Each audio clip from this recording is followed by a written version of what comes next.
they in their minds have thought that we don't have the pulling power and losing the black vote won't mean much. But I want to get to a point on July 4th where they clock, oh rah, maybe we needed to fight for the black vote a bit more. Maybe we needed to fight for the Muslim vote a bit more. What's happening, girl? You're right.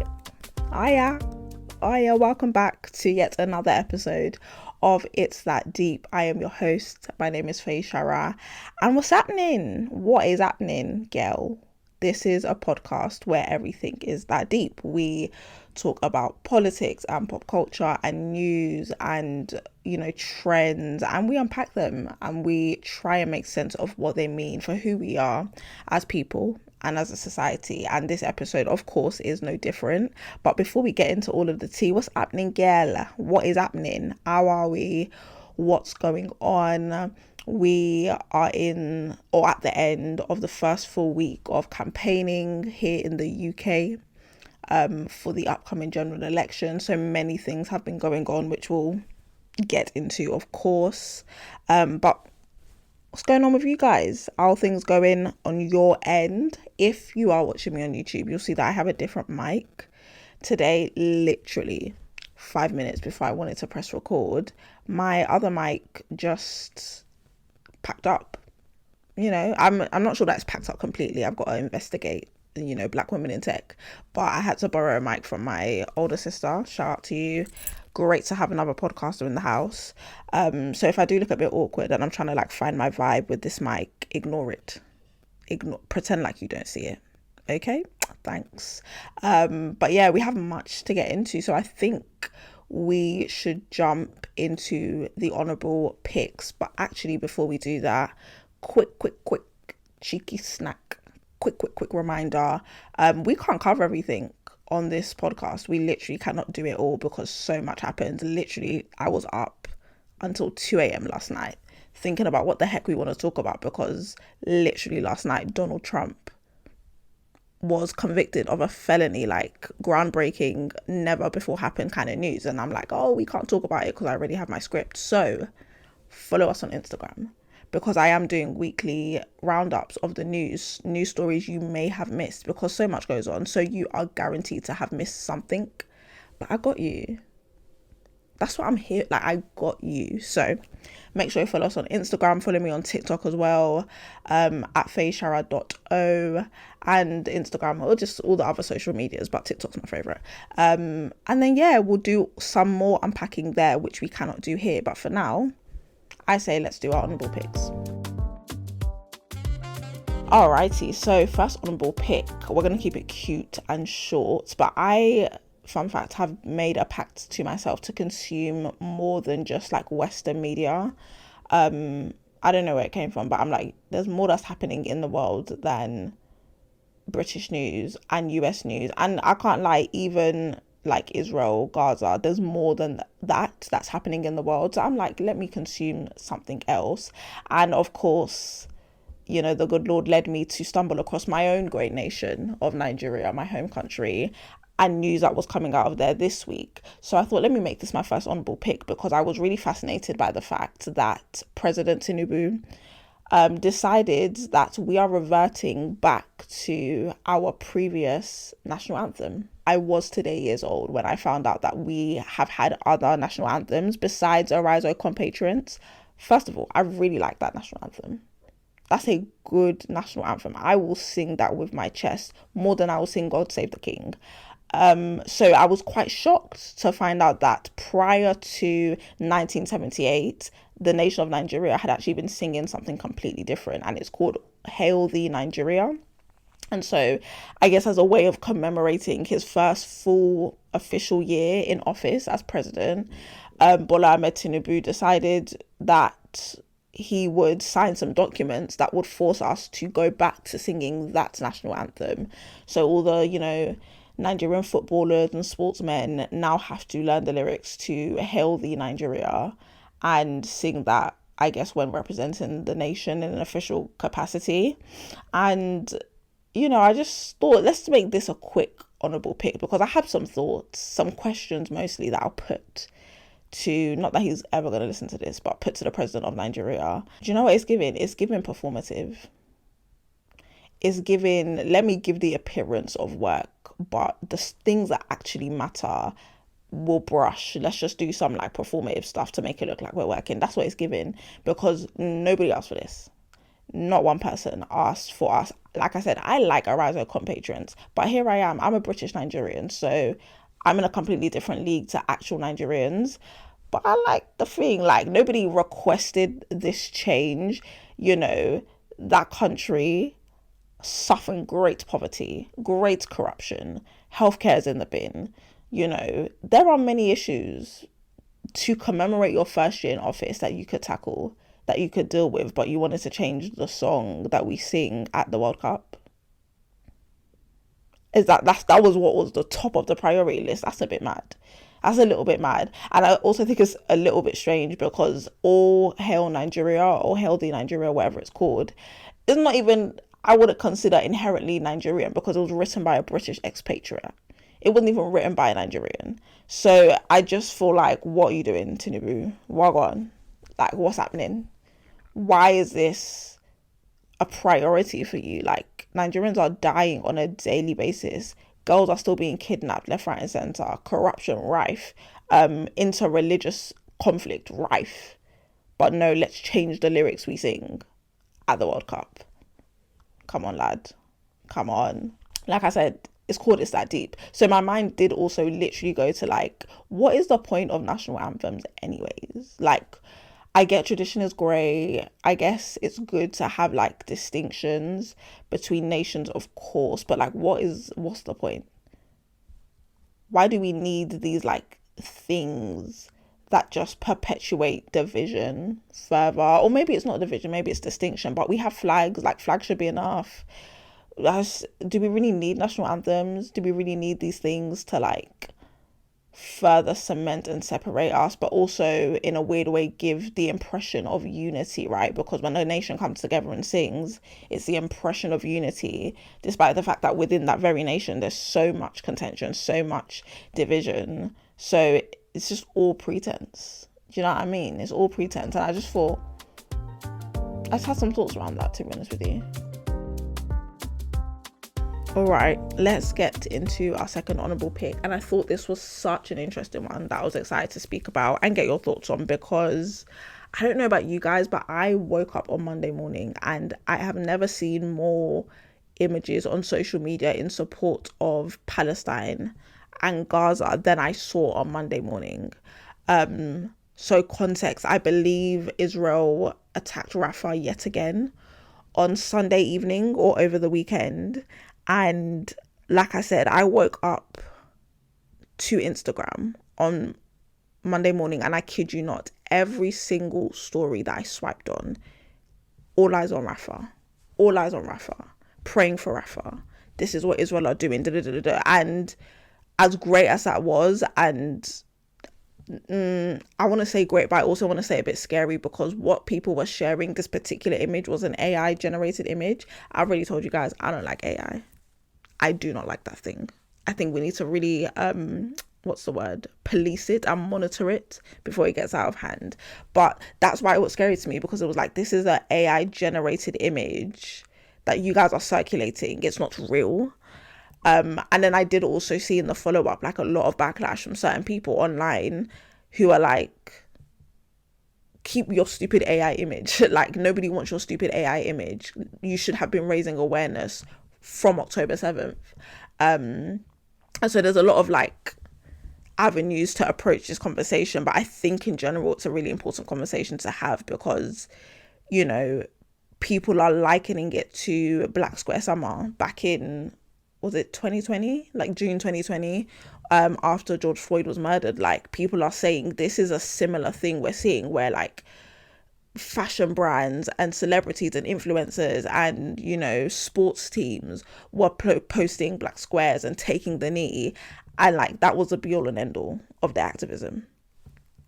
They posted one black square, they've probably archived it now and they've moved on. Like, that was the extent of their activism, and people are saying that that is what's happening here with this all eyes on Rafah thing. But also it's fascinating that we have an extra added layer in that AI is now so much more prominent 4 years on, and so AI is essentially enabling what is lazy activism for a lot of people. So I hear all sides of the argument. I think my thing that I do agree with is when, people are saying, why now? Why now are you so moved to action to post on your social media story? Like, what Israel did to Rafah on Sunday evening, they have been doing for months. I think I spoke about the Super Bowl. Was it? It must have been this year, the Super Bowl. When Usher was performing at halftime, they used that as an opportunity to bomb Rafah, an area that they are told everybody is safe to go. They did it then, and they've been doing it since. Why is it only just clicking for some of you now that what Israel are doing is unfathomable, and so now you need to express your support? 7 months on, what they did in Rafah on Sunday evening, decapitating the bodies of children, beheading children, bombing families apart, that didn't start on Sunday evening. That started back in October, and it's been going on. It happened in November, it happened in December, it happened in January, it happened in February, it happened in March, April, and it's happening now in May.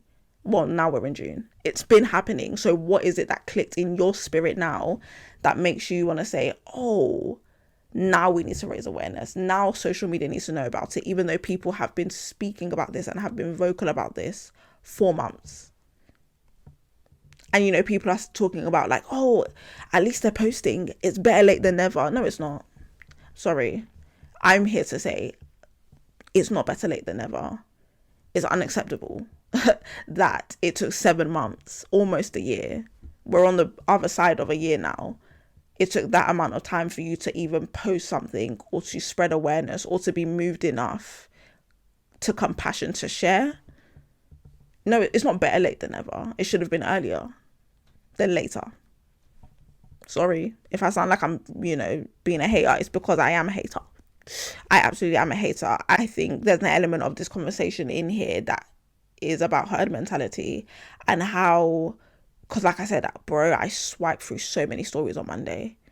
All eyes on Rafah, all eyes on Congo later in the evening. Like, there is a herd mentality happening here where you just see everybody posting and you post because you see that everyone else cares about this, or you see that everyone else has taken it upon themselves to do this. So you don't want to be the anomaly and the person who appears that they don't care. So you post.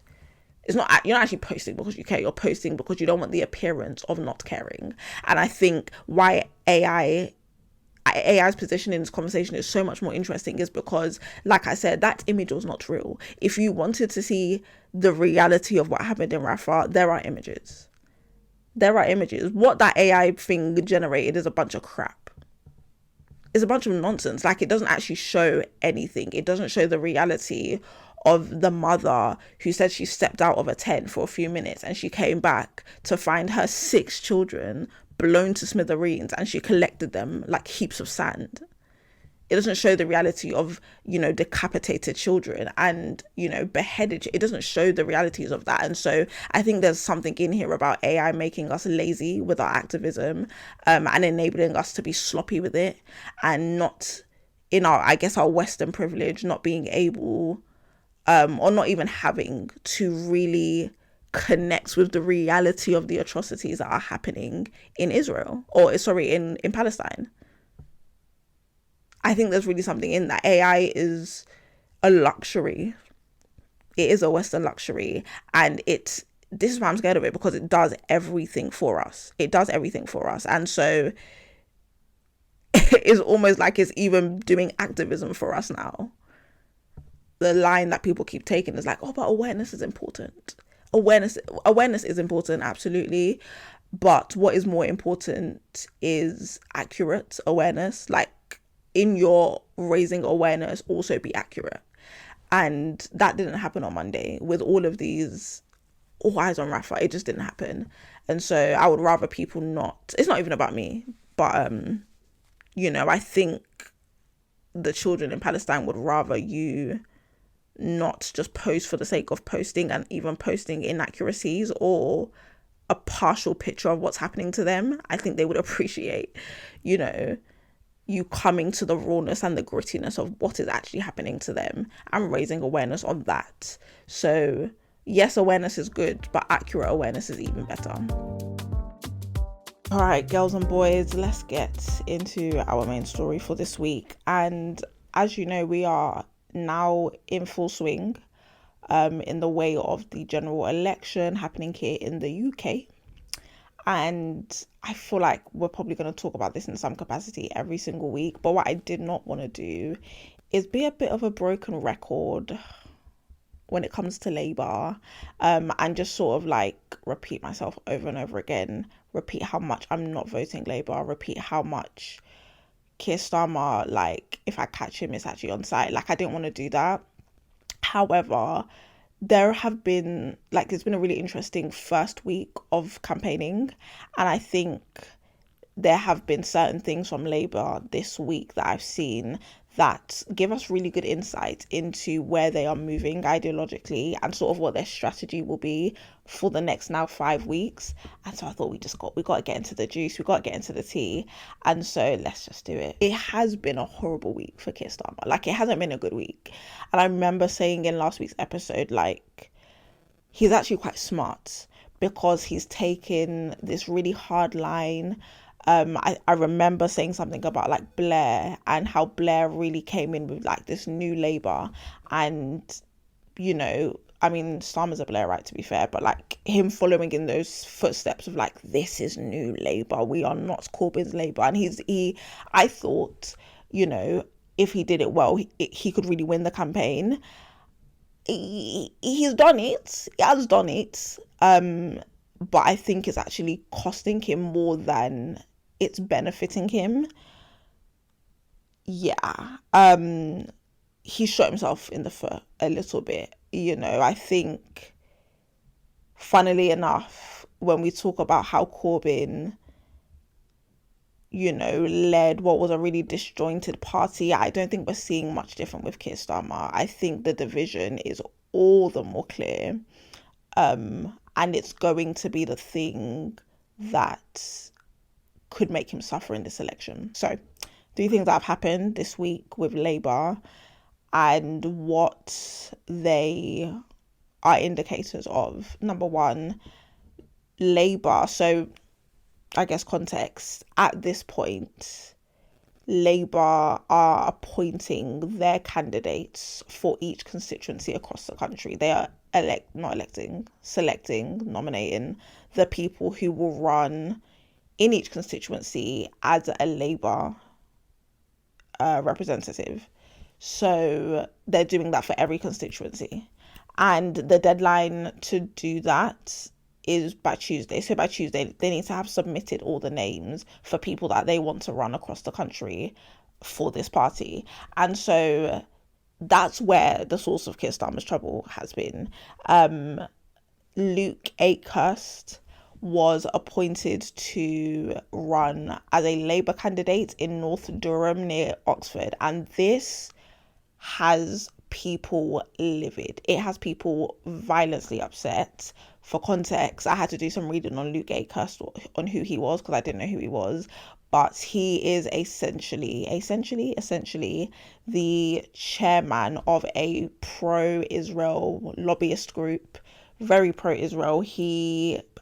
Listen, social media are quick. They don't rifle through his social media, they rifled through his Twitter streets, and they found tweets of him supporting Israel's actions in Palestine, very defiantly saying that it's not a genocide. He has really questionable tweets about race, about Zionism, and just the things that, again, you wouldn't associate with Labour. Well, you would associate with Keir Starmer's Labour at this point, but the usual left side like that, you wouldn't associate with Labour. And so that has enraged people because it's further cementing what we already kind of knew, which is that Keir Starmer is on the wrong side of history as it pertains to Israel and Palestine. And so by him going out of his way to select Luke Akehurst to sit in a seat, or to fight for a seat in a general election, somebody who is, you know, extremely pro-Israel to the point that he owns a organization around it, tells us that, I'm jumping ahead of myself, but it tells us that he, again, is pro-Israel, and by way of that, immediately anti-Palestine. But it is also a window into whose vote he's going for, because as I said, I believe in last week's episode, he alienated so many of his Muslim voters because of his stance on Israel. And it's showing us, it's another, salt in the wound, right? Because it's showing us again that he really doesn't care about that vote, because he's gone ahead and appointed somebody who is also so anti-Palestine. And the reason he does that is because he doesn't really care about the Muslim vote. And I'll get into all of that a bit later. But that was number one, the appointment of Luke Akehurst as Labour's running candidate in North Durham. Second thing is this issue of Diane Abbott, which we still don't really know what's happening. It's been a conversation all week. Brief intermission here. It is 1:53 on May 31st. Of 2024, and news has literally just broken that Keir Starmer has in fact allowed Diane Abbott to run as a Labour candidate in the next election. Now, do with that what you will. However, the following points I'm about to make still remain. It's still bun Keir Starmer. Keir Starmer keeps saying no decision has been made. No decision has been made. We saw headlines earlier in the week that says she's had the whip restored, but she came out a few days ago at Hackney Town Hall and said, I've been banned from standing as a Labour candidate in the next general election. So a lot of confusion. We don't really know what's happening, and he's really nonchalant about it. He really doesn't seem to even be pressed to make a decision on whether or not she will stand in Hackney North and Stoke Newington. He doesn't give a toss, to be honest. And so that has also enraged people, because Diane Abbott, as we all know, is one of the party's longest serving members. Longest, most dedicated. She had never been upended from her seat in Hackney. She served the party, not even in the capacity of an MP, but she served the party for almost 4 decades, I want to say. Almost 4 decades.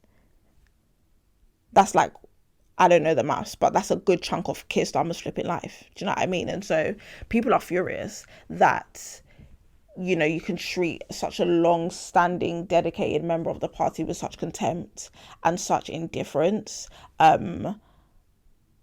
Particularly somebody who, in recent months, we saw what she's been suffering. We saw what she's been going through. She's always had a political target on her back, and he's always never done anything to really come out and support her. And so I think people are seeing, Keir Starmer for what they are calling a racist. I don't know if I would go that far to call him a racist, but he definitely is not jumping through hoops to support Diane Abbott or to include her in his new vision of Labour. So that's the second thing. And then the third thing, in a really similar vein to Diane Abbott, there is a MP in Woodford and Chingford up in Essex. Her name's Feyisara, and she, according to her constituents, is stellar. She was born and raised and now lives in that community, and she served that community really well. And she is she's even postpartum. She just had a baby, but she was out during the week canvassing and, getting people on board to support her for when she was eventually to run again as the Labour candidate for that constituency. And she got an email whilst she was out canvassing, I guess. And that email basically told her, you are banned from running as a Labour candidate for Woodford and Chingford. And that is because they had found some tweets that she'd made, 10 years ago, and also tweets that she'd liked, which they are labelling anti-Semitic. Now, the tweets in question are not. And we just need to get a grip with calling everything anti-Semitic. I swear, it's really annoying now. But, the tweets in question are not anti-Semitic. She liked a tweet condemning Israel's actions, since October 7th. But she's also come out and been a very, adamant, she's been in adamant opposition to also what Hamas did on October 7th. So how that's anti-Semitic, I don't know.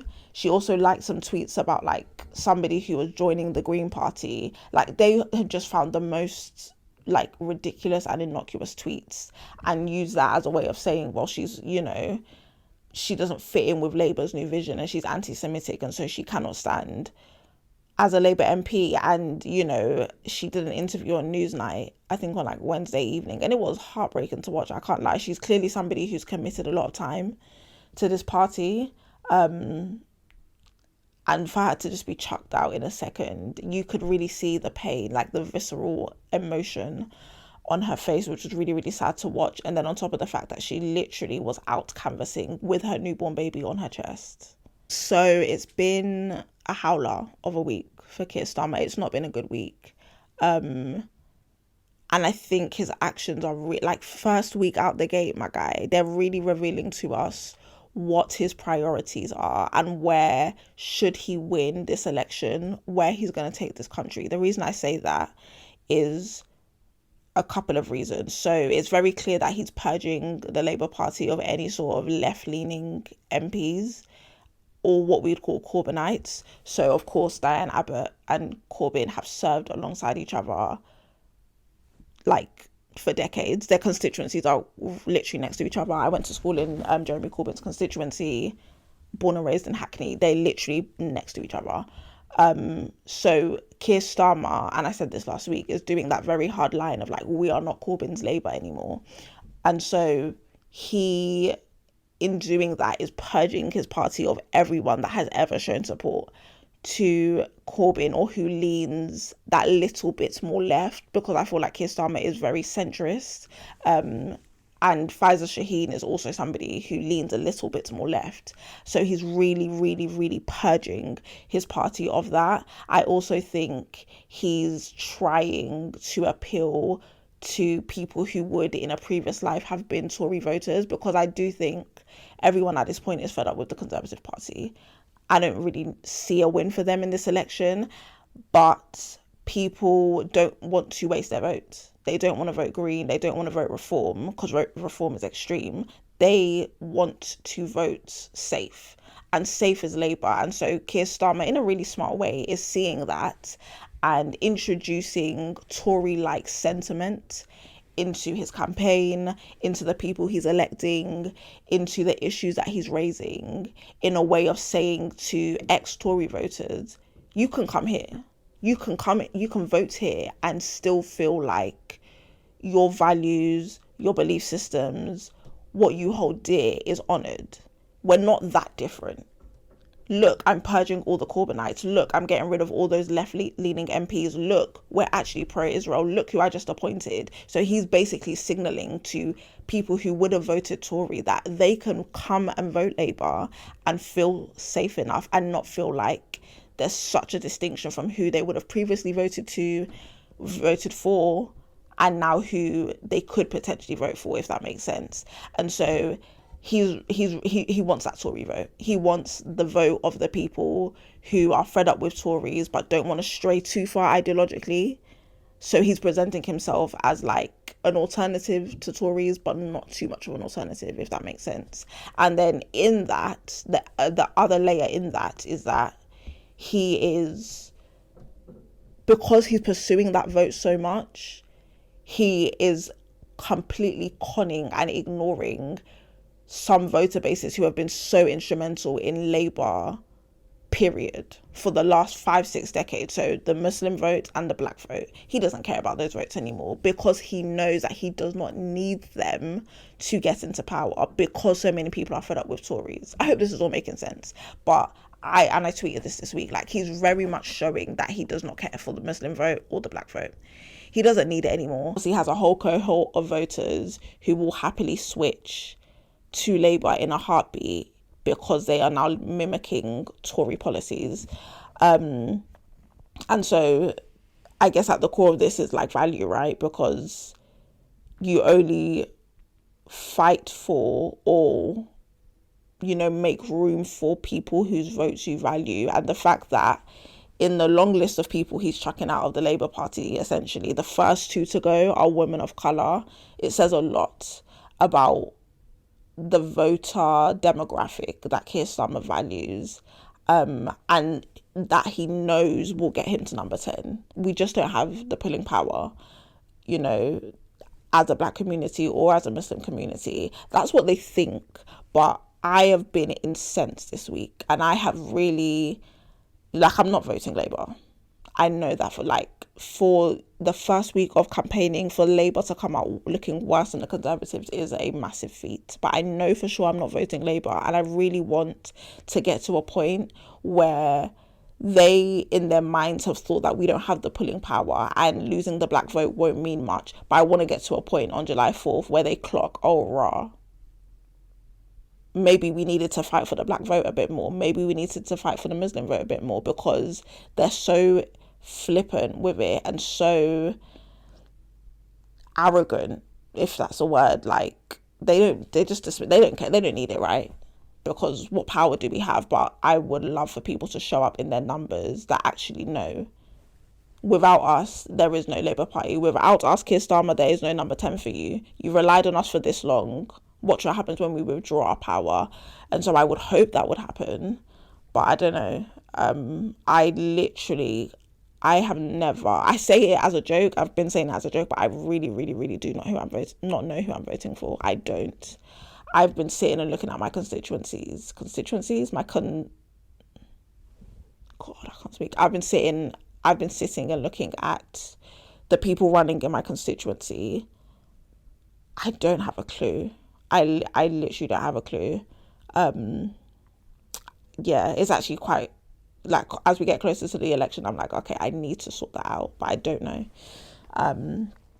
So yeah, that's, I think Labour, for this to be their first week of campaigning, and this is how, they keep using the word ruthless. I don't think it's ruthless. I think it's cowardly. But for this to be their approach is really telling of where their priorities are for this campaign, and also the trajectory we're going to go on should they win the election. So yeah, lots. This is just the first week. There's lots in there. I am doing, or I have done at this point, a rundown of the other parties' first week of election campaigning on my TikTok, if you want to check that out. But I thought we need to talk about Labour because they have a problem. They have a problem that they need to sort out immediately. I'm not liking this behaviour at all. So yeah, that is my main story. Labour has a problem, if that's what I can title this. They got a goddamn problem. They got to sort it out.